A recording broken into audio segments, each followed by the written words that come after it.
दोस्तों, आज के वीडियो में एक बहुत बड़ा खुलासा होने वाला है और आज मेरी जबरदस्ती है आपसे, मेरे देश के लोगों, आज मेरी जबरदस्ती है आप लोगों से कि आज का वीडियो जरूर देखिएगा। क्योंकि आप लोग जो है, मैं जान रहा हूं, मेरी वीडियो पसंद नहीं कर रहे हैं, अच्छा नहीं लग रहा है। मेरी वीडियो में ना धूम धड़ाका है, ना गाना बजाना है, ना कॉमेडियन है, लेकिन वीडियो काम की होती है। आज की जरूर देखिएगा दोस्तों मेरी वीडियो, क्योंकि आज बहुत बड़ा खुलासा होने वाला है।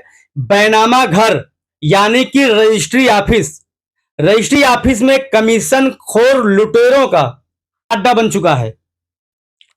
दोस्तों, मैं आगे बढ़ता हूं और मैं आपको बताना चाहता हूं कि तहसील के अंदर एक रजिस्ट्री ऑफिस होता है, जहां लोग बैनामा अपने नाम जमीन लिखवाने जाते हैं, जमीन का, मकान का, दुकान का, तमाम प्रॉपर्टी का। तो यहां पे एक खेल आप देखिए किस प्रकार से खेला जाता है हमारे और आपके साथ, जो लूट का और भ्रष्टाचार का एक जरिया है। भ्रष्टाचार में कितने लिप्त हैं रजिस्ट्री ऑफिस के लोग, रजिस्ट्री ऑफिस के रजिस्ट्रार, रजिस्ट्री ऑफिस के सरकारी कर्मचारी और जो होते हैं दस्तावेज लेखक। बड़ी भूमिका इनकी होती है दोस्तों, दस्तावेज लेखक की बड़ी भूमिका होती है, बहुत बड़ी भूमिका होती है। यही होते हैं, अगर इनको दलाल समझा जाए तो ये मेरा कहना गलत नहीं होगा, यही होते हैं कि जो हमें आपको फंसा देते हैं ले जाकर, और हमारे आपसे एक मोटी रकम कमीशन के नाम पर लुटवा देते हैं और खुद भी उसमें शामिल रहते हैं, ये भी लूट लेते हैं। दोस्तों, हम लोग एक पेपर ले जाते हैं, जो जमीन हमें लेनी होती है, जमीन जो लेनी होती है उसका कागज, खाता खतौनी खसरा जब ले जाते हैं तो वो उस पेपर के हिसाब से जमीन कहां की है, किस एरिया की है, किस गांव की है, किस जगह की है, उस हिसाब से एक सर्किल रेट होता है जो सरकार द्वारा निर्धारित किया जाता है। और ये डीएम जो है ये सर्किल रेट को तय करता है। हर वर्ष लगभग ये होता है, नई लिस्ट जारी होती है, उसमें हर गांव का, हर मोहल्ले का, हर गली का उसमें लिस्ट में जो है नाम होता है। और मेरे पेपर के हिसाब से जहां मैं जमीन ले रहा हूं तो उस जगह का, उस लिस्ट में जो हवाला होता है, लेखक, दस्तावेज लेखक जो बैनामा लिखता है, मैं उसकी बात कर रहा हूं, वो उसमें सर्च करता है, लिस्ट में देखता है, वो बताता है कि आप जहां पे जमीन ले रहे हैं वहां पे आपका स्टाम्प इतना लगेगा, जितनी जमीन आप लिखाने वाले हैं उसका स्टाम्प इतना आएगा। सपोज करिए कि आप आधा हिस्सा जमीन लिखाने वाले हैं और स्टाम्प 50,000 का लगेगा, उसने क्लियर बता दिया। अब उसके बताए अनुसार, और उसने ये भी बता दिया कि इस 50,000 के स्टाम्प के अलावा आपको रजिस्ट्री ऑफिस के अंदर सरकार को एक कोर्ट फीस देनी पड़ेगी, जो उसमें तय होता है, जैसे 4,000 हो, 10,000 हो, 20,000 हो, 50,000, 1,00,000, 2,00,000, जैसे प्रॉपर्टी हो, जितनी मालियत की हो, उस हिसाब से फीस देनी पड़ेगी। ये फीस डायरेक्ट राज्य सरकार को जाती है, उत्तर प्रदेश सरकार हो या हिंदुस्तान की कहीं भी राज्य सरकार हो, ये जो कोर्ट फीस होती है बैनामे की, ये राज्य सरकार के खाते में जाती है, खजाने में। इसके बाद जो लेखक का अमाउंट होता है, लिखाई का पैसा, जो उनकी मेहनत होती है, उनकी मेहनत का पैसा हम उनको अदा कर देते हैं। जो स्टाम्प मेरा लेते हैं मेरी प्रॉपर्टी को लिखने के लिए, उस स्टाम्प के पैसे के ऊपर भी हम 10% अधिक टैक्स देते हैं स्टाम्प बिल्डर को, जहां से हम और आप स्टाम्प खरीदते हैं। दोस्तों, यहां पे एक बड़ा खेल अब शुरू होने वाला है। हमें आपको लेके जाएंगे रजिस्ट्री ऑफिस के अंदर, जब लेखक बैनामा हमारा आपका तैयार कर लेंगे तो वहां पेश कराएंगे। वहां पे अधिकारी हमसे आपसे पूछेंगे कि ये जमीन आप बेच रहे हैं, क्या पैसा पा गए हैं? हम लोग बताएंगे हाँ ठीक है, हम पैसा पा गए हैं, जमीन हमने बेच दिया है। इसके बाद हम बाहर आएंगे, फिर हमसे एक सिलसिला शुरू होगा दस्तावेज लेखक का, एक नया खेल यहां से शुरू होगा, जिसको कहिए कि नंगा नाच। वो हमसे आपसे आके बताएगा कि साहब अंदर जो है 2% कमीशन मांग रहे हैं, मालियत के हिसाब से कमीशन सेट होता है। अब यहां पे एक सोचने वाली बात यह है, हैरान करने वाली बात है कि हमने दस्तावेज लेखक को उसकी लिखवाई दे दी, हमने जो है स्टाम्प खरीद लिया, सरकार को स्टाम्प दे दिया, प्रॉपर्टी का स्टाम्प पे जो कमीशन था वो भी दे दिया। इसके बाद हमने हर राज्य की सरकारें, जहां जो लगता, जो तहसीलें लगती हो जिस राज्य में, मैंने सरकार को कोर्ट फीस दे दी, जिसके बदले में रजिस्ट्री ऑफिस से मेरा बैनामा हुआ। मैं सब कुछ देने के बाद अब यहां आके मुझे फंसा रहा है लेखक कि 2% मांग रहे हैं मालियत के हिसाब से। सपोज करिए कि कभी कभी प्रॉपर्टी कुछ लोगों की जो उस पर मालियत लिखी होती है, मान लीजिए 2 करोड़ उस पर मालियत लिखी हुई है, सर हमारी संपत्ति की कीमत 2 करोड़ है, लेकिन मेरा लेन देन 50 लाख में है या फ्री में है या 2-4 लाख में है, इससे नहीं मतलब है, वो 2 करोड़ पे कमीशन मांगेगा मेरे दोस्तों। इसी तरीके से जितने बैनामे होते हैं रोज, daily, per day, all India में, पूरे हिंदुस्तान में, तो उसमें जो मालियत होती है, कमीशन उसी पे मांगते हैं ये। आप चाहे फ्री में लो, उससे उनको कोई मतलब नहीं है। बहुत से लोग बड़ी प्रॉपर्टी लिखाते हैं तो 2 4 5 करोड़ दर्शाती है उससे मालियत, 10 लाख 20 लाख दर्शाती है। तो इस हिसाब से इनको अमाउंट उस पर कमीशन चाहिए।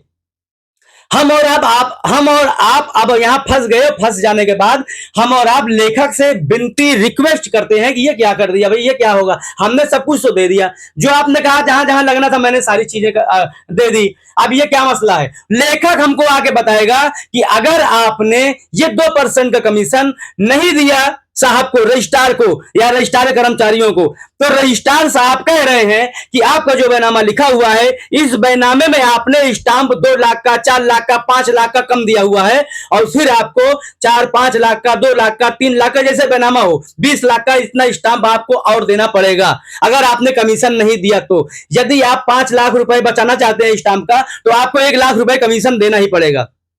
दोस्तों यहां पे गौर करिए आप, कमीनापन कहां से शुरू हुआ। अब यहां पे एक कमीनापन शुरू हुआ लेखक का।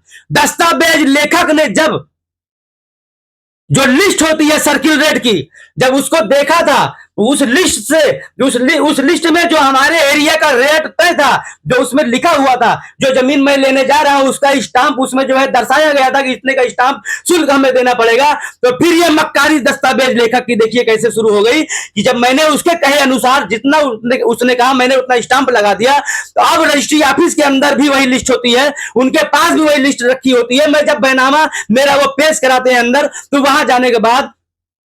वहां अंदर जाने के बाद स्टाम्प और बढ़ाए जाने वाली बात कहां से आ गई। अंदर से ये बात कहां से आ जाती है कि स्टाम्प हम लोगों ने कम दिया हुआ है। अब यहां पे हम फिर लेखक के पास लेखक की तरफ वापस आते हैं कि अगर मेरा स्टाम्प तुम्हें कम लग रहा था तो तुमने पहले क्यों नहीं बताया, लूटने का एक जरिया बना रखा है तुम लोगों ने। ये मिले हुए होते हैं रजिस्ट्रार से, रजिस्ट्रार के कर्मचारियों से, सरकारी कर्मचारियों से, सबसे मिले होते हैं। कौन मिले हुए होते हैं? लेखक। एक लंबी रकम, मोटी रकम हमारे आपसे ढीला कर देते हैं, दलाली करते हैं। ये अंदर जाके सेट रहते हैं, ये वहां अधिकारियों से बात करते रहते हैं। अगर हमारा आपका कोई सेटिंग होने वाली है, कम में काम होने वाला है, तब भी ये जाके बता देते हैं कि नहीं साहब मानना मत, आप 1 लाख पूरा मिलेगा, 50,000 पूरा मिलेगा, 2 लाख पूरा मिलेगा। कान में फुसकी फुसकी करके आएगा ये लेखक हमारे आपके पास। एक चीज मैं बीच में अपनी बात रोक के ये भी कह देना चाह रहा हूं दोस्तों कि कुछ लेखक ईमानदार होते हैं। मैं भी बैनामा एग्रीमेंट लेता देता हूं, अपने कुछ यार दोस्त को करवाता हूं। एक हाजी साहब करके हैं हमारे यहां, मैं जहां कहूं वो अच्छे व्यक्ति हैं, अच्छे ईमानदार हैं। लेकिन ऐसा नहीं है कमीशन नहीं देना पड़ता, लेकिन वो एक ना के बराबर, जैसे कहते हैं दाल में नमक, बहुत कंसेशन रहता है और उनकी ईमानदारी से छलकता है और दिखता है। अब यहीं पे आप मेरी बात सोच लीजिए कि वो जो हाजी साहब हैं जिनकी मैं बात कर रहा हूं, कि अगर वो उनके तख्ते पर उनके द्वारा इन दस्तावेज लेखक हाजी साहब से जितने भी बैनामा एग्रीमेंट हमारे दोस्त हमने या जो भी लोगों ने कराया, यहां पे कमीशन ना के बराबर लगता है। इसके बाद अब हमने कई जगह और देखा है, हमारे दोस्त यार कई जगह गए तो वहां कमीशन में बहुत अंतर होता है। वहां के कमीशन में इतना अंतर होता है, अगर यहां मैंने 5,000 दिया तो वहां 50,000 देना पड़ता है। तो क्या मालूम है कि हाजी साहब गलत है? क्या हाजी साहब ने कमीशन का पैसा मेरा जो लगना था वो अपने जेब से दिया? वहां नहीं, वो ईमानदार थे, उन्होंने ईमानदारी दिखाई। उन्होंने अंदर अधिकारियों को उतना ही कमीशन दिया कि साहब खा लीजिए, थोड़ा मोड़ा, गरीब लोग हैं, परेशान हैं, हर जगह सारा पैसा दे दिया है, वो जागरूक है, वो नहीं देंगे तो वो मान जाते हैं, क्योंकि उस कमीशन में हाजी साहब का कमीशन नहीं सेट था। ये जो हाजी साहब लेखक हैं जिनकी बात कर रहा हूं, मैं नाम नहीं लूंगा इनका, मैं जिनकी बात कर रहा हूं, इन्होंने कोई कमीशन नहीं लिया, क्योंकि ये नमाज पढ़ते हैं, ईमानदार व्यक्ति हैं, इस वजह से इन्होंने कमीशन नहीं लिया। यहां पे 5 लिया और जगह 50 लग रहा था। लेकिन अब यहां पे मैं आपको फिर वापस आता हूं अपनी उसी बात पर कि जब ये कमीशन की बात आई, लेखक दौड़ भाग मचाया हुआ रजिस्ट्री ऑफिस में आ रहा है, जा रहा है, हमको आपको दिखा रहा है, बार बार आ रहा जा रहा है, साहब मान नहीं रहे हैं, किसी भी कीमत में नहीं मानेंगे। और क्या करते हैं फिर, क्या होता है जानते हैं आप? बहुत मिन्नत विनती करने के बाद फिर 1.5% पे सेट होता है या 1% पे सेट होता है। लेकिन 1%, 1.5% से कम आप मान के मत चलिए, इतना कमीशन तो आपको देना ही पड़ेगा जो मालियत आपके बैनामे पर दर्शाई होती है। दोस्तों यहां पे जो लेखक होते हैं इन सब की मिलीमार होती है, ये सब जबरदस्ती। हो सकता है अधिकारी अगर कोई ईमानदार हो वो घूस कमीशन लेना ना चाहे, तब भी ये लेखक आपकी जेब से कमीशन उनका जो है जबरदस्ती उनको दिलवाएगा। एक चीज और मान के चलिए, कभी कभी ये भी होता है दोस्तों कि कमीशन हो सकता है कि रजिस्ट्री ऑफिस के बाबू अधिकारी रजिस्ट्रार न लेते हों, क्योंकि ये कमीशन का पैसा हम लोग लेखक के हाथ में देते हैं और ये अपने पास रखते हैं। ये गारंटी नहीं होती कि ये वहां दे रहे हैं कि नहीं दे रहे हैं। लेकिन अब दूसरी बात हम आते हैं कि जिनके पास नंबर 2 का पैसा है, जिनके पास बेअथा पैसा है, जिनके पास गलत लाइनों से पैसा आता है, वो प्रॉपर्टी लिखाने अगर जाते हैं तो वो बगैर कुछ कहे बेहिचक अगर दे देते हैं कमीशन, खूब धड़ल्ले से दे रहे हैं, तो उसमें हम लोगों का, हमारा, आपका या गरीब लोगों का कोई मसला नहीं है, कोई मामला हमारा नहीं है। उनके पास पैसा बढ़ा है वो दें। लेकिन जो लोग परेशान हैं, जो बड़ी मुश्किल से खून पसीने की कमाई इकट्ठा करके एक सपनों का घर बनाने के लिए अगर उन्होंने कोई प्लाट लिया छोटा सा और वो बैनामे की सारी प्रक्रिया पूरी करके सारा पैसा, सारा टैक्स, सारी कोर्ट फीस अदा करने के बाद अगर उनको 50,000 कमीशन देना पड़े तो लास्ट में उनके पास पैसा नहीं रहता। वो साइड में आकर आंसू बहाते हैं गरीब लोग, जिसमें हमारे आपकी मां बहनें भी होती हैं, जो पैसा अपना कुछ थोड़ा बहुत जोड़ के और काट कपट कर रखी होती हैं इकट्ठा कर कर, और वो कुछ अपना झुलनी मुलनी पायल नथिया बेचकर या गिरवी रखकर वो जमीन लेना चाहती हैं अपने बच्चों के लिए, आने वाले बच्चों के लिए, कि मेरे बच्चों का एक सपनों का घर बनेगा। जिस घर में रह रहे हैं उसमें जगह नहीं है या घर बड़ा है, परिवार ज्यादा है, तो इस तरह के लोगों को ठगा जाता है। जो लोग जागरूक हैं, जो जानते हैं इस बात को, मुझे उनके संबंध में भी अभी बात करनी है। जो लोग जागरूक हैं, जो जानते हैं इस बात को, वो भी इसके खिलाफ कोई आवाज नहीं उठाते। अब दोस्तों मैं आता हूं कि कमीशन खोरी किन लोगों से नहीं की जाती, किनसे ये कमीशन खोरी का खेल ये लुटेरे नहीं खेल पाते।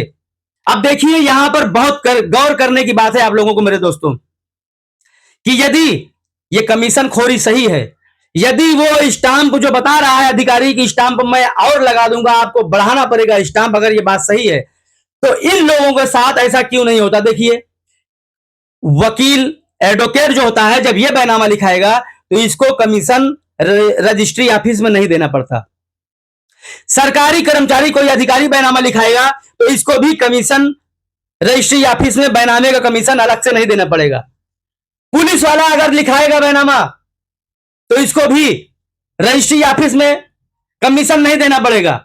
ये लुटेरे उनसे लूट नहीं कर सकते, इनकी औकात नहीं है कि ये दस्तावेज लेखक उनसे बात कर ले, इनकी हैसियत नहीं है कि आपको कमीशन देना पड़ेगा। जूता उतार के मानने लगेंगे वो लोग इनको, क्योंकि वो जानते हैं ये कमीशन क्या है। जो तुमने कहा मैंने सब दिया, स्टांप दिया, कोर्ट फीस दी, तुमको जो तुमने मेरा बैनामा लिखा उसका पैसा दिया, अबे कमीशन किस बात का। ये जानते हैं कि उनसे नहीं मांग सकते। मेरे देश के लोगों, अब आप यहां पे गौर करिए कि अगर हमारा आपका बैनामा वहां जा रहा है और कमीशन नहीं देंगे तो मेरा आपका स्टांप कम, हम आप स्टांप कम दे रहे हैं। लेकिन जो मैंने गिनाया अभी कि वकील, सरकारी कर्मचारी, अधिकारी, पुलिस वाले अगर ये बैनामा लिखाएंगे, इनका बैनामा वहां पेश होता है, इनके बैनामे में वो अधिकारी रजिस्ट्री ऑफिस का स्टांप की कमी नहीं दिखा सकता। इनके बैनामे में लेखक स्टांप की कमी की बात नहीं कर सकता। इनके बैनामे में रजिस्ट्री ऑफिस का कर्मचारी नहीं कह सकता कि आपने स्टांप कम लगाया, चूंकि जान रहा है कि ये वकील है, ये मेरी खाल निकाल लेंगे। फटती है उनसे, फटती है इन लोगों की।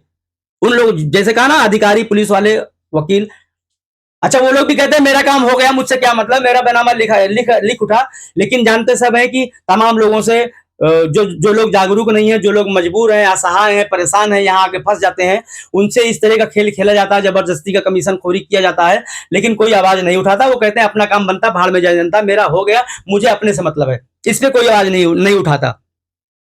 दोस्तों सरकार हर जगह की, सबसे पहले केंद्र सरकार, फिर पूरे हिंदुस्तान की राज्य सरकारें ये बात जानती हैं कि जितनी भी तहसीलें हैं, जहां भी बैनामे का रजिस्ट्रेशन होता है प्रॉपर्टी का, वहां पे कमीशन के नाम पर एक लंबा अमाउंट वसूला जाता है। इतना अमाउंट होता है सुबह से लेकर शाम तक कि जब वो शाम को ऑफिस बंद होगी तो एक बक्से के अंदर वो रुपए आएंगे नहीं, इतना रुपया होता है कमीशन का। और ये पैसा यहीं तक नहीं, हो सकता है ये पैसा सरकार तक भी जाता हो सकता है ये पैसा सांसद विधायक तक भी जाता हो सकता है इसमें हिस्सा डीएम का, कमिश्नर का भी हो सकता है। क्योंकि जब सारे लोग जान रहे हैं तो इतना आसान नहीं है कि रजिस्ट्री ऑफिस वाले इतना पैसा डेली खा जाया करेंगे। इतना आसान नहीं है कि वो अकेले खा लेंगे और हमारा देश उनको खाने देगा। ये हमारे आपकी मेहनत की कमाई को डाका डालकर हमें ऐसा लगता है कि सब लोग नोच घसोट कर खा रहे हैं हमें आपको, हमारे आपकी पैसे पे, हमारे आपके पैसों को ये सारे बांटते हैं, सबका बंटवारा होता है इसमें। और दोस्तों, ये जो मैं कमीशन खोरी की बात कर रहा हूं, जो आप लोगों को बता रहा हूं, ये मेरा अकेले का कहना नहीं है, मैं इसका भुक्तभोगी हूं। मैं भी जब बैनामा एग्रीमेंट कराता हूं या कराने गया था या करा चुका हूं, तो मुझे भी इस तरह की दिक्कतों का सामना करना पड़ा, मुझे देना पड़ा, मैंने दिया। मेरा कहने का मतलब यह है कि हो सकता है कि मेरी इस वीडियो से आप लोग थोड़ा जागरूक हो सकता है कि आप लोग भिड़ने की कोशिश करें। तो मैं यहां था, अभी मैं यहां था कि मैं भूल जाऊंगा मेरे दोस्तों, मैं यहां था कि सारे हमारे देश की सरकारें जानती हैं कि रजिस्ट्री ऑफिस में इस तरह का भ्रष्टाचार चल रहा है। मेरे दोस्तों, अगर इस भ्रष्टाचारी कमीशन खोरी के पैसे में अगर इन लोगों का हिस्सा नहीं है और ये जानते भी हैं, तो एक जागरूकता बोर्ड क्यों नहीं लगवा देते कि रजिस्ट्री ऑफिस में किसी तरह का कमीशन आप लोग मत दीजिएगा। बैनामा लिखाने वाले जो भी आएंगे, किसी तरह का जो है कमीशन खोरी के पैसे अगर कोई मांगे तो मत दें, किसी भी लेखक को पैसा मत दें, एक पैसा किसी को नहीं देना है। इस तरह का जागरूक बोर्ड लगना चाहिए, आपको लगाना चाहिए। सरकारें तो जान रही है, हमारे जो हर जिला होता है डीएम तो जान रहा है वहां का, मगर इस तरह का कोई रोक, कोई बोर्ड कहीं नहीं लगा है। लेकिन अगर हमारे शहर के डीएम साहब कहीं एक पौधा लगाएंगे पेड़ का, तो उसकी फोटो बड़ी बड़ी होगी, उसका बड़ा बड़ा बोर्ड लगा होगा, बड़ी बड़ी होल्डिंग लगी होगी। यही हाल है अगर कोई सांसद विधायक, अगर मुख्यमंत्री महोदय जी कहीं एक पेड़ एक पौधा अगर लगा रहे होंगे, तो बड़ी बड़ी होल्डिंग, बड़ा बड़ा प्रचार उनका दिखेगा। और अगर प्रधानमंत्री महोदय जी भी, क्योंकि वो हमारे देश के प्रधानमंत्री हैं, महान है, लेकिन वो भी अगर कहीं एक पौधा लगाते हैं तो बड़ा बड़ा बोर्ड जो है लग जाता है, बहुत बड़ी बड़ी होर्डिंग, फुल एचडी 4K में बोर्ड चमकता रहता है, लाइट मारता रहता है बोर्ड। ऐसे ऐसे बोर्ड लगवाते हैं ये लोग अपने एक छोटे से डुप्लीकेट पेड़ वृक्ष पौधा लगाने को लेकर। बाद में वो पौधा कहां गया, सूख गया, खत्म हो गया, और उसका कोई नामो निशान नहीं होता। ठीक है, कोई बात नहीं है, मैं वापस आता हूं। मेरा कहना यह था कि ये सारा भ्रष्टाचार सबको पता है, और इस भ्रष्टाचार में लेखक की बड़ी भूमिका होती है। दोस्तों, मैं आप लोगों से यह कहना चाहता हूं कि मेरे इस वीडियो को अगर आपको अच्छा लगे या ना भी लगे, तब भी आप इसको पूरे देश में शेयर कर सकते हैं, आप इसको आगे पहुंचा सकते हैं, ताकि देश के लोग जागरूक हों। आप भेजिए आगे। मुझे क्या लगता है, मुझे लगता है कि हमारी बातें आपको पसंद नहीं आती, आप लोग न जाने किस टाइप का वीडियो पसंद करते हैं। अब सही बात है, मैं चूंकि हमारी बात आपको इसलिए नहीं पसंद आती कि मैं धूम धड़ाके का, हू हल्ले का, नाच गाने का, कॉमेडियन का वीडियो नहीं डाल पाता हूं, नहीं बनता है। मेरी सोच जो है वो देश के प्रति है, देश के लोगों के प्रति है। हमारे देश में अगर कहीं भ्रष्टाचार गलत हो रहा है तो मुझे उसके प्रति बोलना है। मेरा वीडियो इस टाइप का होता है, लेकिन फिर भी थोड़ा बहुत देख लिया करिए, पसंद करा करिए। मेरे चैनल को जो भाई सब्सक्राइब किए हैं उनका बहुत बहुत शुक्रिया। मेरे दोस्तों, जो भाई मेरा चैनल सब्सक्राइब नहीं किए हो, सब्सक्राइब कर लें, आपकी बड़ी मेहरबानी होगी, ताकि मैं आपको कुछ अच्छी अच्छी बातें आप तक पहुंचा सकूं। हो सकता है कि आप हमारी किसी बात से, किसी अच्छे मामले के लिए जागरूक हो जाएं, अपने घर के लिए, अपने परिवार के लिए, देश के लिए, हो सकता है कि कुछ अच्छा कर सकें। मिलते हैं दोस्तों एक अच्छी वीडियो के साथ अगली बार। जय हिंद, जय भारत।